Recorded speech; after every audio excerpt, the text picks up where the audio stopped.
예수님 전합시다.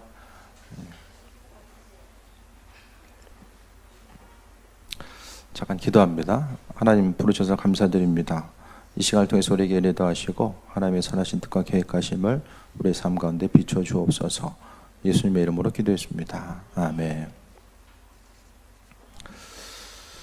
성가대를 보니까 지금 이제 범근이가 친척집 갔어요. 그래서 못 왔는데 제2까지 하면은 송원이까지 하면 이제 학생부에서 올라가서 3명이 성가대에 앉아 있는 거예요. 그것도 참 대단한 거죠 지금. 예. 이제는 성가대 들어가려면 이제 시험 봐야 돼. 아무나 안 뽑아 이제 자리가 없어. 그래서 생각한 게 1분단을 다 성가대 앉는 거예요. 예. 사람이 많아지면 다윗과 솔로몬 시대에는 이제 성가대가 수천 명이 넘었거든요. 조용히 좀 해봐. 자꾸 떠들고 그래. 그게 뭘 얘기하냐면은 성가대 많고 적음이 아니라 찬양으로서 예배에 참여할 수 있는 이들. 그러니까 기쁨으로 내가 찬양을 통해서 예배에 단순히 그냥 참여자가 아니라 적극적으로 조금 더 예배 가운데 참여할 수 있는 그 부분이 있잖아요. 그러니까 예배 순서 한 가지 한 가지마다 이제 우리가 함께 참여할 수 있는 예배. 구약에서의 예배를 보더라도 우리가 생각하면 제사장에게 제물을 가져다가 그냥 맡기고 간 게 아니에요.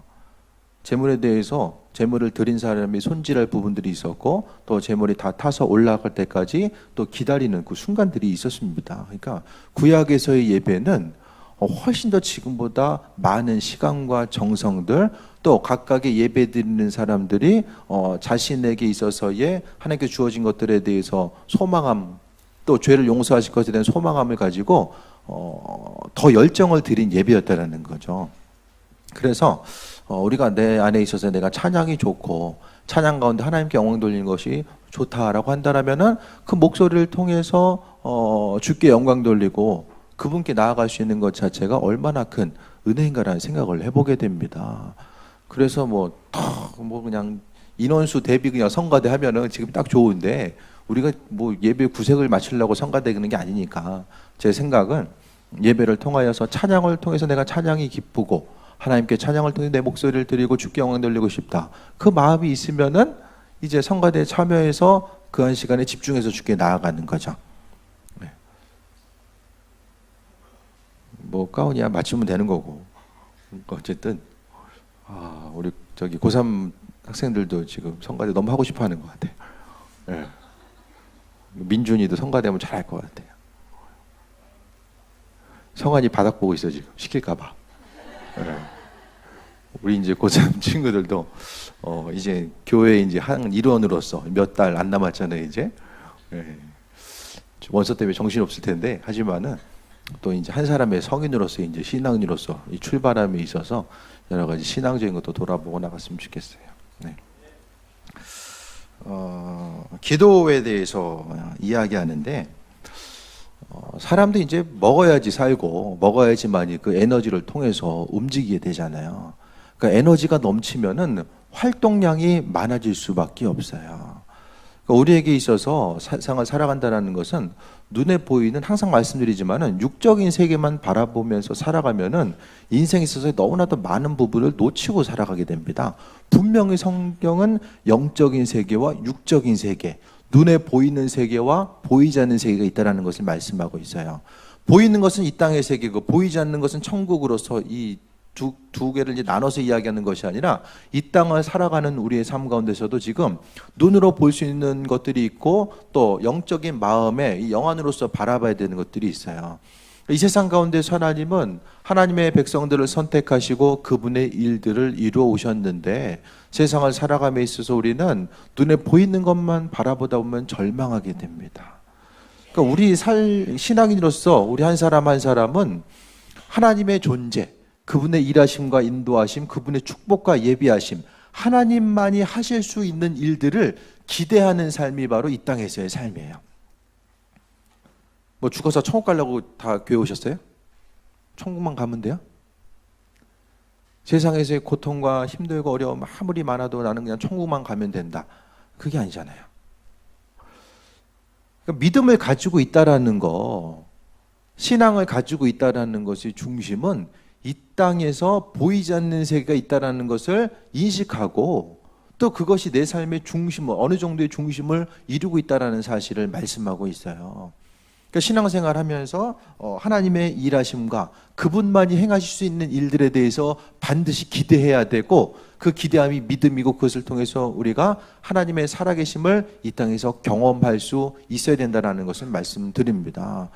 주변 사람들이, 믿지 않는 사람들이 이야기했을 때 이거는 될 수 있을 것 같아 하면 되는 거고, 또 이것은 좀 가능성이 좀 없어 보여, 좀 확률이 좀 희박한데, 그러면은 그냥 과감하게 덮어버리고, 그것이 아니라 하나님의 백성들,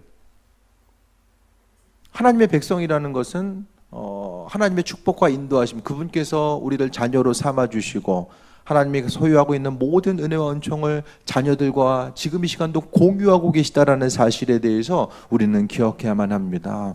그러니까 믿음 생활하면서 중요한 것은 하나님께서 하실 수 있는 그 은혜의 역사, 그 능력의 역사가 지금 이 시대에 2016년 9월을 살아가고 있는 이 시대에도 하나님 동일하게 역사하신다. 그것에 대한 온전한 믿음 자체가 내가 지금 얼마나 있는가. 눈에 보이는 이성적인 생각 가운데 가능하다라고 생각하는 것은 다 가능한 것이고, 힘들다라고 여기는 것, 질병에 문제 있어서도 병원에서 이거 고칠 수 있는데요 하면은 고칠 수 있나 보다. 이거 불가능한데요 그러면은 불가능하구나.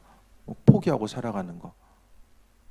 그것이 아니라 정말로 믿는 우리들에게 있어서는 하나님의 능력을 회복하면서 살아가야만 합니다. 한국교회의 부흥의 역사에 대해서 생각했을 때에 90년대, 길게 잡아서 이제 90년대 초반, 90년, 그 올림픽, 88 올림픽 이후에 이제 한국교회의 부흥의 시기가 점점 더 내리막길로 갔다라고 이야기해요. 근데 88년이 바로 우리나라 경제 성장에 있어서의 한 그 어떤 획을 그어선, 올림픽을 기준으로 해서 여러 가지 이제 경제 수준, 소득 수준이 이제 올라가게 되고 의식 자체가 많이 이제 그 향상돼 나가는 그 과정들이 있었어요. 근데 한 가지 이제 그 역기능으로 나타난 것이, 왜 그러면 믿음에 있어서의 부분이 약화됐냐, 그걸 생각했을 때에 믿음 아니고도 소유할 수 있고 행할 수 있고 경험할 수 있는 것들이 너무나도 많아졌다라는 거예요. 그 전에 힘든 시기에는 지금도 마찬가지예요. 세계적으로 하나님의 일하심과 인도하심을 경험할 수 있는 것. 그 선교사님들이 이제 모이는 선교사 대회가 있어요. 함께 모여서 이제 교제도 하고 말씀도 나누고 하는 가운데서 언젠가 말씀드렸던 것 같은데, 서구 쪽에, 유럽 쪽에서 온 한교 선교사님이 이야기한 거예요. 우리 교회 이런 치유의 역사가 있었다.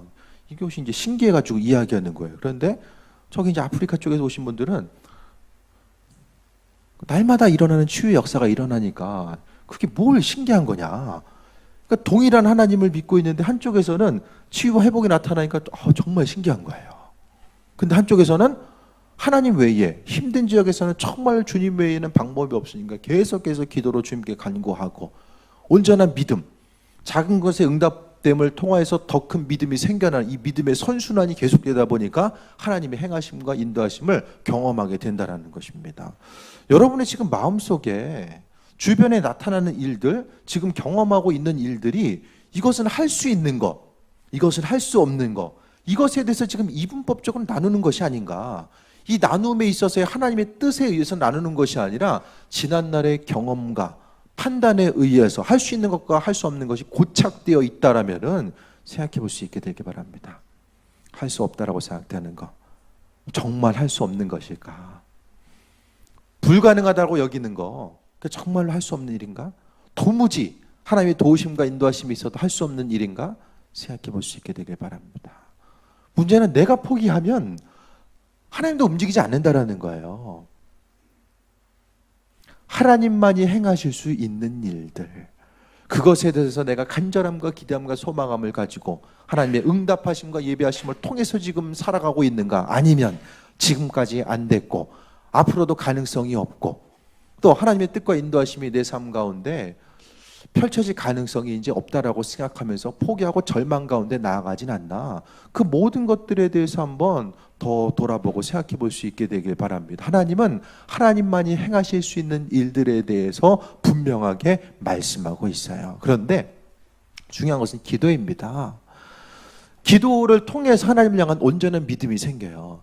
타 종교에 있어서도 신앙을 가지고 있다는 것은 다 기도해요.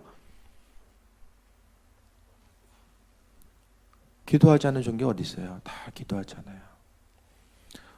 우리 믿는 사람들에게 있어서 기도라는 것은 온전한 능력 자체를 이야기하고 있습니다. 신앙인에게 있어서 기도하면은 믿음이 생겨요. 하나님의 도우심과 인도하심에 대한 믿음도 생기고 그 기도를 통하여서 그분의 뜻과 예비하심이 무엇인지를 바라보게 되고 경험하게 됩니다. 하지만 기도하지 않으면 하나님의 도우심과 인도하심을 경험할 수가 없다라는 것에 대해서 말씀드립니다. 기도는 신앙에 있어서 가장 기초적이고 본질적인 활동입니다. 기도가 없이는 신앙생활을 영위해 나갈 수가 없어요. 믿음을 가지고 있는다라는 것은 단순히 내 신앙, 내가 세상을 살아가는 데 있어서 어떤 잠깐의 도움을 주고 내 마음의 평안함을 넘어서는 어떤 적극적인 모습이라는 사실을 말씀드렸어요. 주님의 삶, 예수님도 마찬가지입니다. 예수님도 이 땅에서 기도하셨어요. 오늘 본문에 나와 있는 것이 예수님의 기도잖아요. 기도에 대해서 해도 되고 안 해도 되는 거면 굳이 예수님 기도하지 않으셨을 거예요. 그런데 인간의 몸을 입고 와서 하나님 맡겨주신 사명을 감당하기 위해서는 기도로서 날마다 자신의 삶 가운데 하나님의 인도하심과 공급하심을 경험했을 때에 그분이 사역을 감당할 수 있었음을 보게 됩니다. 힘들고 지쳐도 그만큼의 일이 아주 많이 있다라고 할지라도 그 일들을 감당할 수 있는 에너지가 더 넘쳐나게 되면 능히 그 일들을 감당할 수 있게 되는데, 일이 많고 적음을 떠나서 내가 감당할 수 있는 에너지가 부족하면은 작은 일을 만든다고 할지라도 힘들고 어려울 수밖에 없다라는 것을 말씀드립니다. 오늘 39절 보겠습니다. 예수께서 나가서 습관을 따라 감람산에 가심에 제자들도 따라갔다니. 습관을 따라 기도하셨다라는 것은 시간을 정해놓고 계속해서 예수님께서 기도하셨다라는 사실을 말씀하고 있습니다. 그러니까 예수님도 능력이 많으셔가지고 스스로 가지고 있는 능력에 의해서 사역을 하신 것이 아니라 공급받아서 사역하신 거예요. 기도를 통해서 기도해도 되고 안 해도 되면은 굳이 시간을 정해서 기도 안 했을 거예요. 그 공급받는 시간, 하나님으로부터 공급받는 시간, 기도를 하면 할수록 하나님에 대한 기대함과 소망함을 갖게 됩니다. 기도해서 때로는 기도했기 때문에 응답이 더뎌짐을 통하여서 마음에 또 실족함이 생길 수도 있어요. 하지만 그것을 넘어서서 주님을 향한 간절한 기대함과 소망함, 이 기도를 통하여서 하나님에 대한 능력과 그분께서 행하실 것에 대한 소망함을 더 갖게 됩니다. 내 인간적인 생각과 의지와 자아, 내 생각 자체가 온전한 기도를 통해서 주님께서 허락하신 지혜가 내 안에 오게 됩니다. 그런데 사단은 기도를 방해해요. 40절 보겠습니다. 그곳에 이르러 그들에게 이르시되 유혹에 빠지지 않게 기도하라 하시고. 기도하는 것에 대해서 방해하고 기도하지 않으면 삶에 있어서 계속해서 유혹의 문제가 사람을 괴롭히게 됩니다. 그러니까 우리는 기도를 통하여서 하나님과의 교제를 통하여서 눈에 보이는 환경의 어려움을 이겨나갈 수 있어야 되는 거예요. 다른 사람을 위해서 기도했을 때, 중보 기도했을 때도 왠지 기도가 이제 잘 되고 그 사람을 위해서 기도를 통해서 했을 때 마음에 평안함이 있을 때도 있지만은 때로는 중보 기도하다 보면은 기도도 안 나오고 가슴도 답답하고 막히는 것 같고 또 심한 경우에는 머리털이 좀 쭈뼛 서는 경우도 있어요. 왜냐면은 그 부분이 다 중보 기도를 방해받고 있다라는 거예요. 사단은 기도하는 걸 상당히 싫어해요. 기도 안 하는 사람은 사단이 마음대로 할 수 있지만 기도하는 사람은 깨어 있거든요. 기도한다라는 것은 똑같은 눈에 보이는 현상이 나타난다라고 할지라도 하나님의 방법과 관점이 심령 가운데 장착되어 있기 때문에 속지 않아요. 근데 기도하지 않으면은 문제가 생겼을 때에 눈에 보이는 방법만, 그 눈에 보이는 것에 의해서만 원인을 찾아갑니다. 일이 안 되면은 불경기인가 보다. 몸이 아프면은 많이 써서 그런가 보다. 원인이 불경기고 많이 있어서 그럴 수도 있어요. 그런데 그것 자체가 모든 것의 원인은 아니라는 거예요. 불경기라고 다 장사한대요? 나이 먹으면 다 아파야 돼요?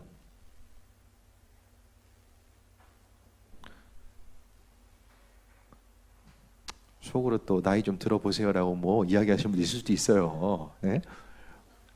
뭐 대놓고는 안 하겠지만. 근데 그런 모든 사고를 깰 수 있는 것은 우리는 절대로 우리의 생각 가지고는 할 수가 없어요. 계속 보여지고 들려지는 것들이 하나님의 관점과 인도하심보다는 그냥 그동안 살아왔던 방법대로 익숙해져서 모든 것을 바라보기 때문입니다. 그럼 세상을 살아가면서 어떻게 살아가야 될까? 그것에 대해서 좀 생각해 볼 수 있게 되길 바랍니다. 하나님의 뜻과 인도하심, 그분의 계획하심대로 살아가는 것. 차를 타고 운전할 때도 없는 길 만들어가면서 간다고 생각해 보세요. 구비구비 산길이나 시골길 없는 길 만들어가는 것보다는 만들어져 있는 길 가는 게 훨씬 더 수월하잖아요. 기도하는 사람은 만들어진 길을 가는 거예요. 기도하지 않는 삶은 내가 만들어가는 거예요.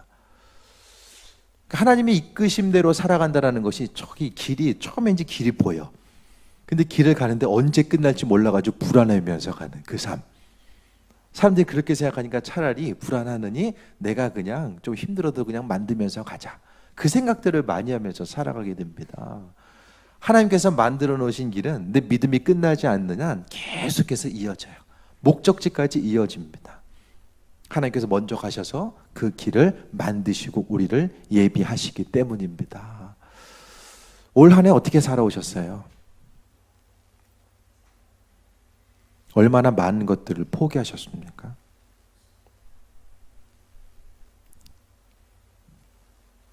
지난날에 하는 데만큼 할 만큼 했는데 안 되더라. 믿음을 가지고 있었는데도 안 되더라. 아니면 시도조차 해보지 않고 살아가진 않았나.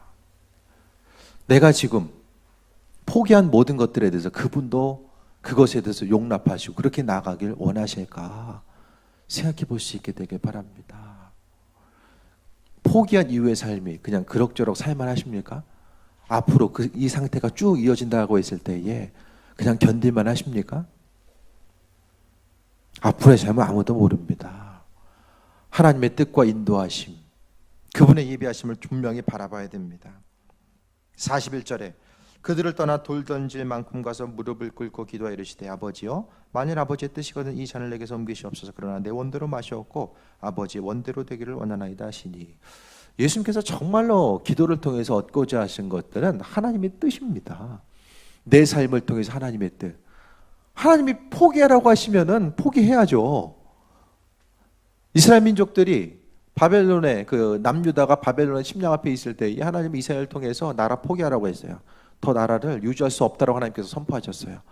그런데 계속 끝까지 붙들고 있다가 결국에는 더 어려움이 가중되잖아요.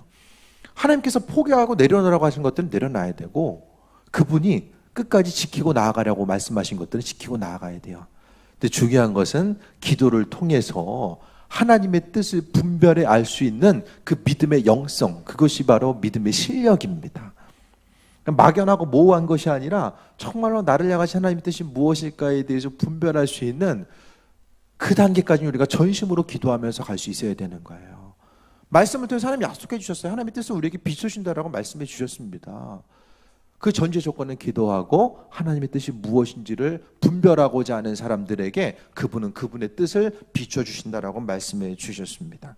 하나님의 뜻대로 아버지의 원대로 되길 원합니다. 하나님, 내 삶을 통해서 주님의 뜻이 뭘까요? 수많은 교회를 통해서, 교회 가운데서 우리 교회를 향하신 하나님의 뜻이 뭘까요? 이 땅에도 수많은 사람들이 있고 수많은 신앙인들이 있는데 그들 가운데서 하나님, 내가 왜 이 땅에 존재해야 되고 나를 통하신 하나님의 뜻이 뭘까요? 먹고 사는 문제가 중요해요. 하루하루 기본적인 삶을 영위하기 위해서 우리가 움직여야 되고 소득을 얻어야 되고 너무나 중요합니다. 하지만 그것 자체가 전부는 아니라는 거예요. 먹고 살려고 사는 게 아니잖아요, 우리가. 하나님께서 우리를 불러주셨다는 것은 세상 가운데 기쁘고 평안한 삶의 모습도 요구하셨지만은 우리 한 사람 한 사람을 통해서 하나님의 뜻을 이루기 위한 분명한 목적이 있었음에 대해서 말씀하고 있습니다. 주님 뜻과는 상관없이 그냥 나만 잘 되는 것. 우리가 잘 되는 것은 나를 통해서 누군가도 잘 되어야 되기 때문에 하나님께서 나를 잘 되게 만들어 주신다라고 말씀드렸어요. 나 혼자만 잘 되고 주변 사람들을 어렵게 되면은 내가 차라리 잘 되는 방법을 포기해야만 합니다. 그것이 바로 신앙적인 관점이고 신앙인의 모습이에요. 하나님, 내가 축복받아야 됩니다. 왜? 내가 잘 돼야지만 주변에 누군가가 더 풍성함을 얻을 수 있기 때문에, 그것을 통해서 하나님의 영광이 나타날 수 있기 때문에 그렇습니다. 열심히 적으세요. 43절에 보면 천사가 하늘로부터 예수께 나타나 힘을 더하더라라고 합니다. 기도가 힘들죠. 예수님도 기도가 힘들었던 것 같아. 예수님도 육신의 한계가 있었기 때문에 기도 생활이 힘들었던 것 같아요. 아침에 일어나서 기도하고, 또 예수님의 사역이 한 곳에 머무는 사역이 아니라 곳곳마다 다니는 사역을 하셨잖아요. 그렇게 하다 보니까 몸에 있어서 힘든 거, 그랬을 때 천사가 하늘로부터 예수께 나타나 힘을 더했다라고 합니다. 기도했을 때에 하나님께서 힘과 능력을 공급해 주십니다. 힘들고 어려울 때 뭐 하세요? 먹고 자요? 힘들면 이제 먹어야죠. 잠자는 거. 신앙인들에게 있어서 힘든 것의 중심은 많은 부분, 몸이 힘들어서 몸이 아파서도 나타나지만 영적인 갈급함, 영적인 고갈됨이 몸에 있어서의 어떤 반응으로 나타나는 것들도 많이 보게 됩니다. 영적으로 주의 은혜 가운데 체험받으면은 나머지 일들도 감당할 수 있는 은혜가 생겨져요. 영적으로 세상을 살아가는 것 자체가 지치고 힘들 때에 내가 몸이 어디 아픈가? 그것도 있겠지만 더 중심을 둬야 될 것은 내가 영적으로 얼마나 더 체험받고 나아갈 것인가, 하나님의 뜻과 예비하심과 인도하심을 또 어떻게 바라보며 나아갈 것인가, 그것에 대해서 돌아볼 수 있게 되길 바랍니다. 아는 목사님이 몸이 힘들더래. 몸이 힘들더래. 내가 지쳐서 그런가, 영적으로 소진됐나? 종합 비타민을 사서 먹었더니 체력이 회복되더래요.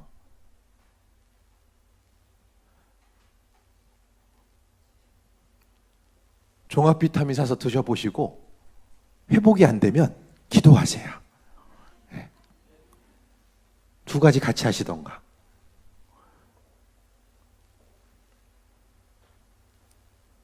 몸이 이제 부족해서, 어떤 영양소가 부족해서 그럴 수도 있잖아요. 그분은 이제 맨날 아침마다 계속 이제 금식하다 보니까 영양소에 좀 불균형이 오는 것 같아. 그래서 이제 몸이 체력적으로 힘들고 하는데, 이 좀 영양제를 먹다 보니까 이게 이제 보충이 된 거죠. 잘 분별할 수 있게 되길 바랍니다. 영적으로도 충만하고 또 육적으로도 우리가 강건함 누리고 나아갈 수 있어야 되는데, 중요한 것은 하나님께서 기도함을 통해서 우리에게 새 힘을 더해 주신다라는 거. 기도하면 힘들어요. 시간 내기도 힘들고, 시간 내서 오면은 뭐와 싸워야 돼요? 기도 눈 감고 하자마자 기도가 이렇게 깊이 들어가면 좋은데 딴 생각나고, 하루 동안, 일주일 동안 눈에 보였던 것들, 들려졌던 이 종합 데이터들이 눈을 감는 순간 알아서 이제 제자리를 찾아가고 여러 가지 것들이 이제 눈 속에서 이제 머릿속에 날아다녀요. 그게 자연스러운 거죠. 보고 들은 것이 그거니까. 그렇게 하다가 이제 기도하려고 하니까 힘들어. 그렇게 계속해서 싸우고 한 30분 정도 지나면은 뭐 한 건지 도대체 기억이 안 나요. 그리고 졸려. 눈 감고 가만히 있으면은 몸도 피곤한 데다가 가만히 있으면 졸리잖아요. 그러니까 예수님도 아마 많이 조셨을 것 같아. 제자들한테는 너네 기도하는데 졸고 있어? 근데 그 당시에는 예수님이 아주 절박한 상황이잖아요. 겟세마네 동산에서 기도할 때는 아주 절박한 상황이에요. 사람이 절박할 때 졸려요? 절박할 때 기도하면은 기도는 할 수 있어요. 근데 그거는 뭐냐? 이거 아쉬울 때만 친한 척 하는 거랑 똑같잖아요. 평상시에 내 기도를 통해서 내 삶을 공유하고 그분의 예비하심과 인도하심 나아가는 거, 그게 너무나 중요하지 않을까 생각을 해보게 됩니다. 기도도 처음에 하려고 하면 힘들지만은 그 단계를 넘어서게 되면은 사단이 방해하는 그 순간 계속해서 방해할 때마다 넘어지고 해요.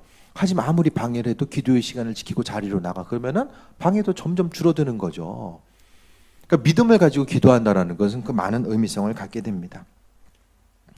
오늘 예수님께서 본문을 통해서 기도에 대해서 말씀하셨습니다. 예수님께서는 기도하셨고 또 요한복음 14장 13절 14절을 보면 너희가 내 이름으로 무엇을 구하든지 내가 행하리니 이는 아버지로 하여금 아들로 말미암아 영광을 받으시게 함이라. 내 이름으로 무엇을 내게 구하면 내가 행하리라 라고 말씀해 주셨습니다. 예수님의 이름으로 구하면 그분께서 분명하게 은혜 더하시고 또 믿음으로 승리할 수 있도록 하나님께서 만드신다라고 말씀해 주셨어요. 하루하루의 삶의 여정을 통해서 하나님께서 은혜 더하시고 축복하시고 그분의 일들을 또 이루어 나가실 텐데 기도함을 통하여서 세상을 살아가는 것, 앞으로의 미래에 대해서도 좀 긍정적으로 우리 신앙인들은 부정적인 얘기가 계속 들려도 좀 긍정적으로 좀 바라볼 수 있었으면 좋겠습니다. 이건 단순히 세상 사람들 이야기는 긍정의 힘이 아니라 주님을 통한 믿음의 힘을 통해서 나아갈 수 있게 되기를 바랍니다. 부정적인 소식들, 신문이나 뉴스 보면 계속해서 긍정적인 것보다는 부정적인 소식들이 많이 들리니까 앞으로의 삶의 모습도 지금보다 더 안 좋아지면 어떻게 될까라는 생각을 갖게 되는데 그것은 믿지 않는 사람들의 이야기이고 믿는 우리들에게 있어서는 오늘 주께서 말씀을 통해서 기도를 통해서 그분의 은혜와 능력을 우리에게 허락해 주신다라고 말씀하셨습니다. 점점 더 하나님의 일하심과 능력을 경험한 이들이 줄어들고 있어요. 교회에서 나타났던 기적의 역사 자체가 뭔가 잘못된 거, 어쩌다 한 번 나타나는 거, 기적의 역사를 통해서 이야기하면은 뭔가 좀 속임수나 의심나는 그것으로 바라보는 이때에 그 왜 그런가? 그때나 지금이나 다른가? 아니죠. 믿음을 가지고 기도하는 사람들의 숫자가 적어졌다는 것이지 하나님은 그때나 지금이나 동일하게 역사하시는 거예요. 그러니까 신약 시대나 구약 시대나 하나님은 여전히 존재하고 계시고 지금도 마찬가지로 존재하고 계시고 그분께서 우리와 함께 하시는 방법, 또 믿음의 방법, 또 하나님이 우리의 삶을 통해서 역사하신 방법은 동일하다는 거예요. 기도하고 믿음의 확신 가지고 그분을 믿고 나아가는 그 과정을 통해서 그 믿음의 원리를 통해서 하나님께서 일하심을 경험할 수 있다는 것을 말씀드립니다. 신앙생활은 어떤 시대적인 것을 따라가고 발전하는 것도 중요하겠지만은 예배 가운데서 예배의 방법 또 하나님 만나는 여러 가지 것들이 물론 이게 다양성으로 나타나야 하지만은 중요한 것은 기도를 통해서 주님과 교제하는 것 이거 자체는 세상이 아무리 다변화되고 또 흘러간다라고 할지라도 변하지 않는 참된 진리여야 된다라는 것을 말씀드립니다. 사람들이 시간이 바쁘고 흘러가니까 하나님 옛날에는 뭐 사회가 이제 좀 단순하니까 할 것들도 별로 없었잖아요. 근데 지금은 할 일들이 너무나 많아요. 그 시대는 좀 단순하니까 기도를 할 수 있는 많은 시간이 있으니까 더 많이 기도해야지 하나님 응답하시고 지금은 다들 바쁘고 그냥 공부할 시간도 부족하고 여러 가지 그냥 일할 시간도 부족하니까 조금 기도해도 하나님께서 세상 흘러가는 것을 감안해서 응답하시고 그게 아니잖아요. 되고 안 되고 치유되고 안 되고 일이 되고 안 되고 그것의 기준을 여러분 어디에 두고 계십니까? 축복의 기준, 회복의 기준을 어디에 두고 살아가십니까? 신문이나 뉴스? 동네 아줌마? 이웃의 누구? 우리가 어떻게 살아가야 될까? 이 정부의 홍수 가운데서 뉴스 보면은 인공지능으로 일자리 몇 개가 없어진다더라. 수명이 늘어남을 통하여서 이런 또 어려움이 있다더라. 그럼 우리는 어떤 기준에 의해서 남겨진 삶을 살아가야 될까? 그것을 좀 생각해 볼 수 있게 되길 바랍니다. 앞으로가 미래가 불안전하니까 더 힘쓰고 노력해야 된다? 노력해야 되지만은 노력을 한다라고 해서 모든 것이 다 움직여지나? 믿음의 기준을 가지고 살아갈 수 있게 되길 바랍니다. 성경 말씀, 하나님 말씀을 기준으로 해서 내 삶에 있어서의 되어진 일들, 또 힘들고 어려운 일들, 또 기쁨의 순간마다 그 일들을 향한 하나님의 뜻과 인도하심이 무엇일까? 그것에 대해서 좀 생각해 볼 수 있게 되길 바랍니다. 세상 사람들이 가능하다고 여기는 건 다 하고 할 수 없다라고 이야기하는 것들을 우리가 포기하게 되면은 우리가 알고 있는 하나님의 자리, 주님은 어떤 분이신가?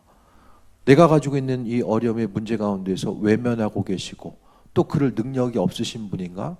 돌아볼 수 있게 되길 바랍니다. 지금 이 시간도 간절한 기도와 소망을 따라서 그분 바라보고 있는 이들에게 하나님 지금도 역사하시고 함께해 주십니다.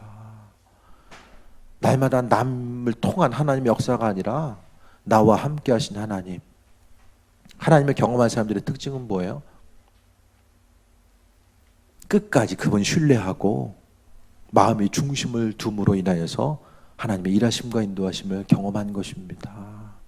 내가 할 수 있는 일과 없는 일, 그것에 의해서 살아갈 것이 아니라 하나님의 도우심과 인도하심을 통해 살아갈 수 있게 되길 바랍니다. 금요일날 설교 말씀을 통해서 능력도 없고 믿음도 없으면 세상을 어떻게 살아가나? 세상적인 능력이 있거나 아니면 믿음이 있거나 세상 사람들 능력에 의지해서 살아가되 우리 신앙인들은 믿음에 의지해서 살아가야 됩니다. 믿음대로 살아가는 것이 믿지 않은 사람들은 정말로 미련한 것으로 여겨지는 이 시대에 하지만 지금도 하나님은 이 시대에 믿음 있는 사람들을 찾고 계시다라는 것. 옛날에는 다들 엄청나게 기도했으니까 그중에 더 기도하려면 정말로 많이 가야 되지. 하지만 지금은 기도 시간이 점점 더 보편적으로 떨어지는 시기이기 때문에 조금만 더 기도하면 얼마든지 눈에 띌 수 있다. 이건 한 가지 긍정적인 메시지예요. 좀 기도할 생각이 드세요?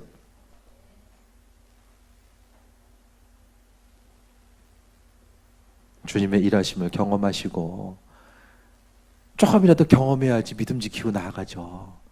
내가 내 믿음 지켜야지 주변 사람들에게 또 전도하죠. 살아계신 하나님, 나와 항상 동행하시고 인도하셨던 그분, 내가 느끼지 못했던 그분 나와 함께 하셨고 앞으로의 삶도 함께 해주실 것입니다. 세상의 상황과 소식에 너무 반응하지 마시고 여러분이 가지고 있는 믿음의 본질을 붙잡고 기도함을 통해서 그분의 도우심과 인도하심을 경험하는 귀한 삶이 되시길 축원드립니다. 기도하겠습니다. 주님 감사합니다. 모든 것이 주님의 은혜입니다. 항상 하나님께서 은혜 도하셨고 인도해 주셨습니다. 믿음으로 주님 바라보고 믿음으로 승리하는 존귀한 삶이 될 수 있도록 은혜 더하여 주옵소서. 또 주님께서 생명 되시고 인도자 되시니 아버지 하나님 감사합니다. 우리의 삶에 있어서의 더욱더 주님과 교제함이 깊어지게 하시고 또 생명 되신 주님으로 인하여서 날마다 강건함 누릴 수 있는 은혜 허락하여 주옵소서. 더 기도할 수 있는 힘과 능력이 회복되기 원합니다. 지치고 힘들고 어려움이 있지만 그래도 생명 되신 주님 붙들고 나아갈 수밖에 없음을 고백합니다. 아버지 하나님, 나 자신의 능력에 대해서 생각하고 그것으로 인해서 희망을 갖거나 절망하지 않게 하시고 오로지 주 예수로 인하여서 강건함 누릴 수 있는 은혜를 허락하여 주옵소서. 예수님의 이름으로 기도했사옵나이다. 아멘. 찬송가 260장 찬양하고 예물 드리겠습니다.